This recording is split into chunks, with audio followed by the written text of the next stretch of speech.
ಆತ್ಮೀಯ ವೀಕ್ಷಕರೇ, ಸಕಲರಿಗೂ ಸರ್ವವೂ ಸನ್ಮಂಗಳವಾಗಲಿ ಅಂತ ದೇವರಲ್ಲಿ ಪ್ರಾರ್ಥಿಸ್ತಾ ಈ ವಿಡಿಯೋದಲ್ಲಿ ಲಕ್ಷ್ಮೀ ದೇವಿಯ ಕೃಪೆಗೆ ಪಾತ್ರರಾಗೋದು ಹೇಗೆ ಅಂತ ತಿಳಿಸ್ಕೊಡ್ತೀನಿ.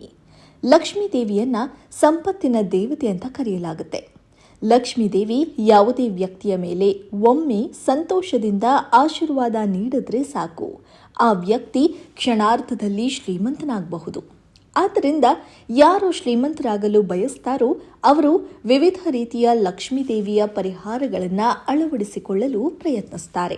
ಇದಲ್ಲದೆ ಶುಕ್ರವಾರವೂ ಉಪವಾಸ ಪೂಜೆ ನಡೆಸುತ್ತಾರೆ. ಧರ್ಮ ಗ್ರಂಥಗಳಲ್ಲಿ ಶುಕ್ರವಾರದ ದಿನವನ್ನು ಲಕ್ಷ್ಮೀ ದೇವಿಗೆ ಸಮರ್ಪಿಸಲಾಗಿದೆ. ಆದರೆ ಅವಳ ಪೂಜೆ ಅಥವಾ ಪರಿಹಾರವನ್ನು ಕೆಲವು ದಿನಗಳವರೆಗೆ ಪ್ರತಿದಿನ ಮಾಡಿದ್ರೆ ಒಬ್ಬ ವ್ಯಕ್ತಿ ಶೀಘ್ರದಲ್ಲೇ ಅವಳ ಆಶೀರ್ವಾದವನ್ನು ಪಡೆಯಬಹುದು.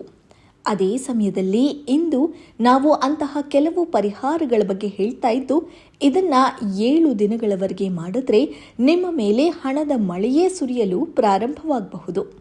ಲಕ್ಷ್ಮೀ ದೇವಿಯನ್ನ ಒಲಿಸಿಕೊಳ್ಳಲು ಇಲ್ಲಿ ಹೇಳೋ ಪರಿಹಾರಗಳನ್ನು ಮಾಡಿ. ಈ ಮಂತ್ರವನ್ನು ಪಠಿಸಿ.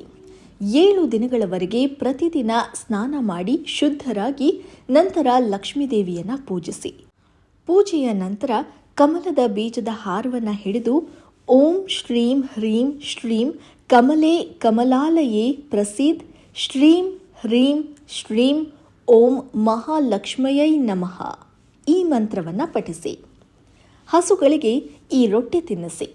1.25 kg ಬೆಲ್ಲ ಮತ್ತು 1.25 kg ಹಿಟ್ಟು ತೆಗೆದುಕೊಂಡು ಅದನ್ನು ಚೆನ್ನಾಗಿ ಮಿಶ್ರಣ ಮಾಡಿಕೊಂಡು ಅದರಿಂದ ರೊಟ್ಟಿ ತಯಾರಿಸಿ. ನಂತರ ಸೂರ್ಯಾಸ್ತದ ಸಮಯದಲ್ಲಿ ಹಸುವಿಗೆ ಈ ರೊಟ್ಟಿಗಳನ್ನು ತಿನ್ನಿಸಿ. ಸತತ 7 ದಿನಗಳ ಕಾಲ ಹೀಗೆ ಮಾಡಬೇಕು. ಈ ದೀಪವನ್ನು ಬೆಳಗಿ 7 ದಿನಗಳ ಕಾಲ ಪ್ರತಿದಿನ ಲಕ್ಷ್ಮೀ ದೇವಿಯನ್ನ ಪೂಜಿಸುವಾಗ ಅವಳ ಮುಂದೆ 11 ಹಿಟ್ಟಿನ ದೀಪವನ್ನು ಬೆಳಗಿಸಿ. ಈ ರೀತಿಯಲ್ಲಿ ನೀವು ಬೆಳಿಗ್ಗೆ ಮತ್ತು ಸಂಜೆ 2 ಸಮಯ ಮಾಡಬೇಕು. ಕನ್ಯರನ್ನ ಪೂಜಿಸಿ. 7 ದಿನಗಳವರೆಗೆ 7 ಸಣ್ಣ ಹುಡುಗಿಯರಿಗೆ ಆಹಾರವನ್ನು ನೀಡಿ.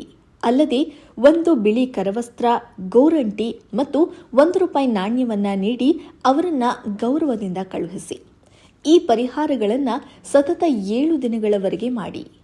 ಈ ಪರಿಹಾರಗಳಿಂದಾಗಿ ನೀವು ನಿಮ್ಮ ಜೀವನದಲ್ಲಿ ಬದಲಾವಣೆಗಳನ್ನು ಕಾಣಲು ಪ್ರಾರಂಭಿಸ್ತೀರಿ. ಆದಾಗ್ಯೂ ಈ ಸಮಯದಲ್ಲಿ ನೀವು ಕಪ್ಪು ಬಟ್ಟೆಗಳನ್ನು ಧರಿಸಿ. ಸ್ನಾನದ ನಂತರ ಮುಂಜಾನೆ ಶುದ್ಧವಾದ ಬಟ್ಟೆಗಳನ್ನು ಧರಿಸಬೇಕೆಂಬುದನ್ನು ಗಮನದಲ್ಲಿಟ್ಟುಕೊಳ್ಳಿ.